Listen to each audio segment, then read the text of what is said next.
Ibu, Bapak Ibu, ya, apa kabar Bapak Ibu?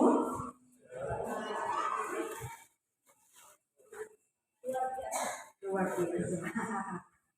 Iya, puji Tuhan. Ya, uh, senang sekali pada saat hari ini, walaupun hanya 40% kah ini? 30%? Coba asyarnya berapa persen ini yang datang?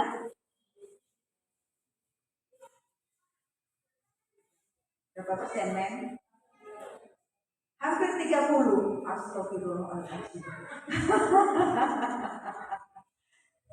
Makanya saya heran padahal ini sudah center base dan home base. Ya. Oke. Puji Tuhan, terima kasih buat respon yang positif dari Ibu Bapak yang hadir pada saat hari ini. Saya menghargainya. Itu merupakan sebuah respon yang positif dari Bapak Ibu sehingga kita boleh bersinergi, kita boleh bekerja sama untuk kita mencapai hasil yang maksimal di akhir program PPA kita nanti. Nah, Bapak Ibu siap mendengarkan firman Tuhan? Amin. Atinalaninga lo jesian pesta, tiap hari pesta itu kan, tiap hari pesta, lu masa minggu sampai obat. Hari itu Pak jadi dia hari obat, tapi nanti dapat. Tapi itulah kelebihan orang Batak, luar biasa ya kan? Nah, dalam setiap situasi semangat terus untuk pergi ya berpesta, puji Tuhan. Nah Bapak Ibu, saya hari ini tidak membahas tentang pesta ya. Saya tidak membahas tentang ulawon, tapi saya akan memberitakan kebenaran firman Tuhan yang kita ambil, yang akan kita baca. Sudah di sini, tertulis di sini di dalam Yohanes pasal yang ke-15 ayat yang ke-16. Oke, kalau Bapak Ibu tidak membawa Alkitab atau tidak memiliki handphone yang ada Alkitabnya, kita bisa membaca di depan. Kita membaca bersama-sama ya Bapak Ibu ya. Kalau saya minta Bapak Ibu berdiri, keberatan enggak? Enggak ya. Yuk kita berdiri untuk menghormati firman Allah. Ya. 1, 2, 3. Yohanes 15 ayat yang ke-16. Bukan kamu yang memilih aku, tetapi akulah yang memilih kamu.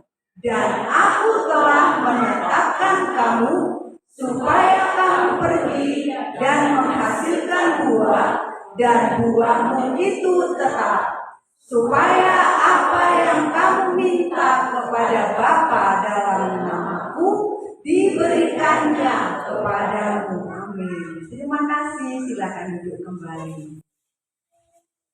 Nah, Bapak Ibu yang dikasih oleh Tuhan, firman Tuhan ini membuat kita bersukacita karena Tuhan ini yang Tuhan Yesus yang berkata kepada murid-muridnya. Tentu saja kita juga adalah murid-murid Tuhan Yesus. Jadi Tuhan Yesus dengan jelas berkata kepada kita pada saat malam hari ini bahwa bukan kamu yang memilih aku, tetapi akulah yang memilih kamu. Jadi Bapak Ibu bisa kita bayangkan di dunia ini ada berapa miliar manusia? Hanya penduduk Indonesia saja ada sekitar 280 jutaan ya. Saya tidak melihat data statistik. Tapi di antara, kita anggap saja ya, kita anggap saja 280 juta. Kita anggap saja 280 juta. Kalau 280 juta itu kalau uang bisa lah ya diukur gitu ya, dimasukkan ke tas gitu, kalau uang segitu. Tapi kalau orang sebanyak 280 juta, gimana itu banyaknya? Banyak sekali Bapak Ibu. Banyak sekali. Dan di antara mereka hanya berapa persen yang mengenal Yesus? yang menjadikan Tuhan Yesus sebagai Allahnya, sebagai Tuhannya, sebagai juru selamat pribadinya. Menurut data statistik, orang Kristen di Indonesia itu katanya sekarang sudah mencapai 20%. Kalau dulu masih 10% kan? Sekarang katanya. Makanya banyak yang kebakaran jenggot ya. Wih, kembangan Kristen luar biasa katanya. Tapi itu masih sedikit. Tapi itu bersyukur Bapak Ibu. Dari yang hanya berapa persen dikatakan bukan kamu yang memilih aku, tapi akulah yang memilih kamu. Jadi Yesus berkata kalau ada orang yang saat hari ini bisa menjadikan Yesus sebagai Tuhannya, percaya bahwa Yesus adalah Tuhan, Yesus adalah Raja, Yesus adalah Juru Selamat, itu bukan pekerjaan manusia. Itu adalah pekerjaan Allah sendiri. Sehingga Tuhan berkata kepada kita, saya menekankan di sini, bukan kamu yang memilih aku, tapi akulah yang memilih kamu. Jadi Yesus itu sudah memilih kita Bapak Ibu. Bapak Ibu setiap masing-masing kita, Tuhan sudah memanggil Bapak Ibu. Tuhan sudah memilih Bapak Ibu untuk menjadi apa? Yuk kita melihat di dalam Bilangan pasal yang ke-15 ayat yang ke-41. Di sana dikatakan, akulah Tuhan Allahmu yang telah membawa kamu keluar dari tanah Mesir, supaya aku menjadi Allah bagimu. Akulah Tuhan Allahmu. Nah, perkataan ini disampaikan oleh Tuhan Allah, oleh Yehova kepada bangsa Israel. Tuhan Allah berkata kepada bangsa Israel bahwa akulah Tuhan Allahmu yang telah membawa kamu keluar dari tanah Mesir. Mungkin kita berpikir, loh aku kan orang Indonesia, aku bukan orang Israel, dan aku tidak pernah ke tanah Mesir. Boro-boro ke tanah Mesir, ke Jakarta aja belum, kan gitu. Nah, jauh banget Mesir. Maksudnya di sini Bapak Ibu, ini secara rohani, Mesir adalah gambaran dari dunia. Gambaran dari orang yang tidak mengenal Tuhan. Gambaran dari lingkungan di mana di sana nama Tuhan tidak disebut. Orang yang tidak percaya kepada Tuhan, tidak percaya bahwa Yesus adalah Tuhan dari kita. Tuhan sudah memanggil kita dari dunia sana, kemudian Dia memilih kita, Dia memanggil kita supaya apa? Dikatakan supaya aku menjadi Allah bagimu. Tuhan ingin menjadikan dirinya itu sebagai Tuhan, ingin menjadikan dirinya sebagai Allah bagimu. Dan akulah Tuhanmu, kata firman Tuhan. Next. Saya akan memberikan judul dari firman Tuhan yang tidak berapa panjang ini. Singkat saja. Inilah judulnya. Gak cantik ya Bapak Ibunya saya ya. Saya gak pintar mengedit. Kalau sama nonton aku foto di pala-palai mati. Wah. NTT ada dua. Iya. Yesus penguasa tunggal dalam hidup kita. Inilah judulnya. Yesus penguasa tunggal dalam hidup. Bapak Ibu, tadi kita sudah berkali-kali mendengar bahwa Tuhan memanggil kita supaya Dia menjadi Tuhan kita, supaya kita menjadi umat-Nya, dan supaya Dia menjadi Allah kita. Lanjut.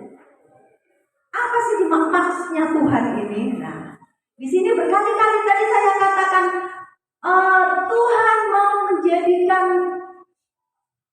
Allah mau menjadikan dirinya itu Tuhan bagi kita. Jadi persoalannya di sini, benarkah kita mau menjadikan Tuhan itu sebagai Tuhan kita? Apa sih maksudnya? Nah, Tuhan dalam bahasa aslinya, bahasa Yunani-nya itu kurios, yang artinya penguasa tunggal.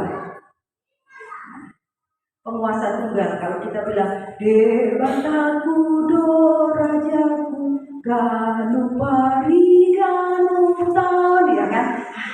Dewataku do rajaku, ini luar biasa sekali perkataan kita ini ya. Kita menjadikan Dia adalah Tuhan kita, Dia adalah Raja kita. Nah, sekarang kalau Raja tuh biasanya ada duduk di tahta, ya kan? Nah, inilah tahta. Di mana letaknya tahta ini? Ya, letaknya tahta ini ada di dalam hati. Nah, hati. Jadi letaknya tahta itu ada di dalam hati. Hati dalam bahasa Yunani kardia.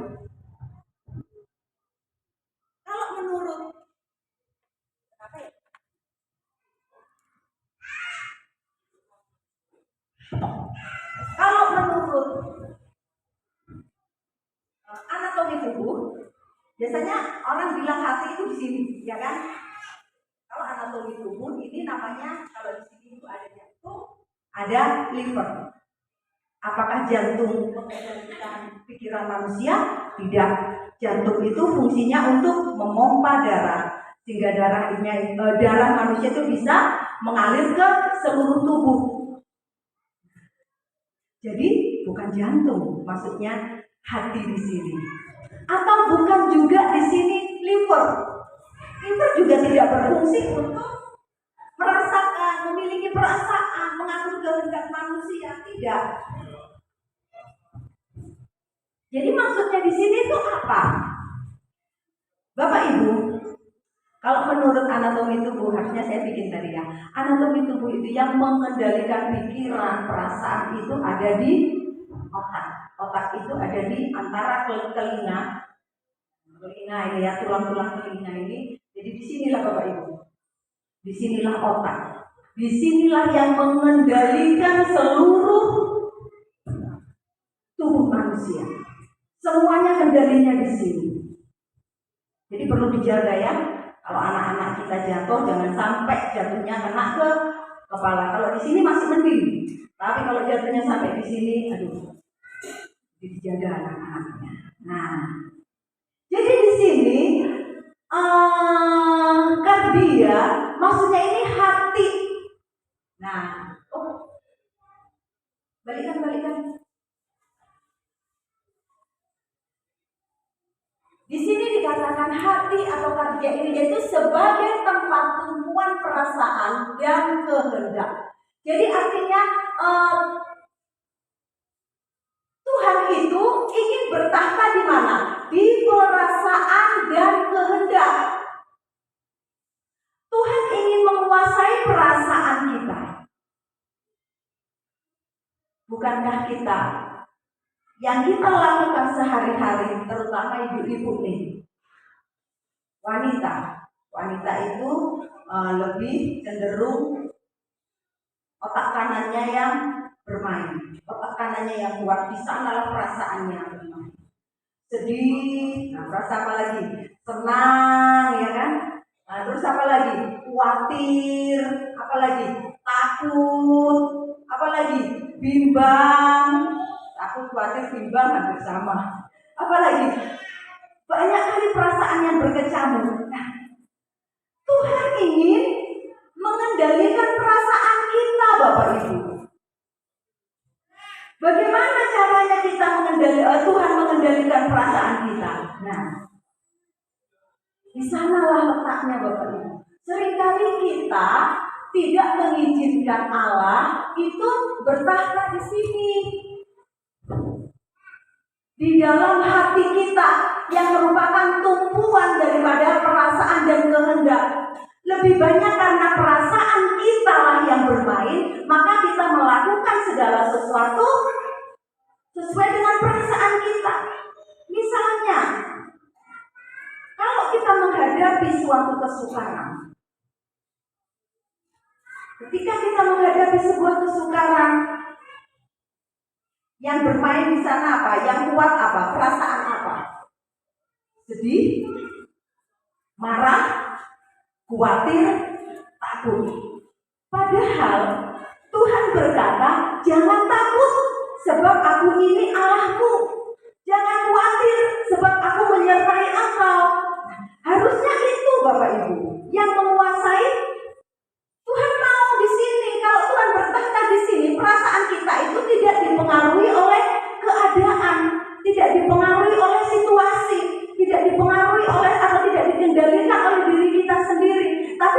dikendalikan oleh Tuhan. Apakah di dalam kehidupan Yesus itu pernah khawatir dalam hidupnya? Yesus tidak pernah khawatir. Walaupun dia ada di tengah-tengah ombak sekalipun. Waktu itu dia ada di dalam sebuah perahu bersama-sama dengan murid-muridnya. Perahu itu tiba-tiba ditimpa oleh gelombang yang sangat besar. Sehingga murid-muridnya perasaannya takut. Mereka khawatir sampai mereka berteriak-teriak, Tuhan tolong, kita mau tenggelam nih, kita mau mati. Tapi apakah Tuhan Yesus khawatir? Enggak, Yesus begitu tenang. Dia tidur dalam situasi seperti itu. Mengapa dia bisa tidur? Karena hatinya tenang. Ketenangan itulah, perasaan yang seperti Yesus itulah yang dikuasai oleh Yesus, yang Tuhan ingin mengendalikan hati kita, Bapak. Mengendalikan hidup kita. Paham? Gak ada yang paham? Paham ya? Amin?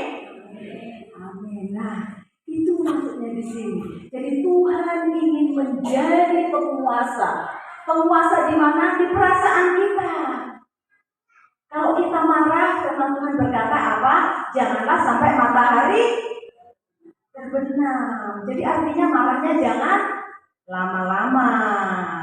Kalau ada orang yang menyakiti kita, kita maunya mendendam nih. Kita maunya, awas kau ya. Bering, agenda. Anonul lewat, bering mah. Gak gua apa-apain gitu ya maksudnya ya. Iya, Tuhan ingin dia mengendalikan perasaan kita. Itulah artinya dia sebagai penguasa. Kemudian kehendak. Kehendak itu apa? Keinginan. Nah, kehendak itu keinginan. Jadi bagaimanakah kita mengendalikan keinginan kita? Tuhan ingin dia itu juga bertata di sini. Dialah yang mengendalikan keinginan-keinginan kita. Tuhan ingin keinginan yang timbul dari hati kita adalah keinginan yang kudus. Bukan ingin sesuatu yang tidak sesuai dengan kebenaran firman Tuhan. Mungkin Bapak Ibu bingung gimana sih cara memiliki keinginan yang seperti hatinya Tuhan. Bapak Ibu bisa membaca Alkitab di Amsal misalnya. Amsal kan banyak tuntunan hidup ya. Nah di Amsal kan sering juga setiap hari, kecuali hari Minggu ya. Hari Minggu memang tidak kita buat karena Bapak Ibu gereja masing-masing kan.